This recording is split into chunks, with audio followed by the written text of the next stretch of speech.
علیکم، آپ دیکھ رہے ہیں کے نیوز ایچ ڈی۔ میں ہوں کرن ارشاد۔ خبر شامل کرتے ہیں شیخو پورہ سے۔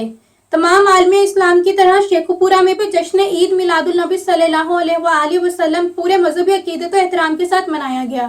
مزید اس حوالے سے رپورٹ کر رہے ہیں ہمارے بیورو چیف طاہر خان۔ جی بالکل، تمام عالم اسلام کی طرح شیخو پورہ میں بھی جشن عید میلاد النبی پورے مذہبی عقیدت و احترام کے ساتھ منایا گیا۔ پورے شہر کے تمام چھوٹے بڑے جلوس مذہبی عقیدت و احترام کے ساتھ نکالے گئے۔ شہر بھر کی فضا لبیک یا رسول اللہ کے نعروں سے گونجتی رہی۔ تمام جلوس شہر بھر کا چکر لگانے کے بعد بتی چوک شیخو پورہ پر اکٹھے ہوئے۔ وہاں اختتامی تقریب منعقد ہوئی۔ آخر میں دعائے خیر ہوئی، ملک کی سلامتی کی دعائیں مانگی گئیں۔ مقررین نے ڈی سی شیخو پورہ، ڈی پی او شیخو پورہ اور تمام انتظامیہ کا بہترین سیکورٹی دینے پر شکریہ ادا کیا۔ جی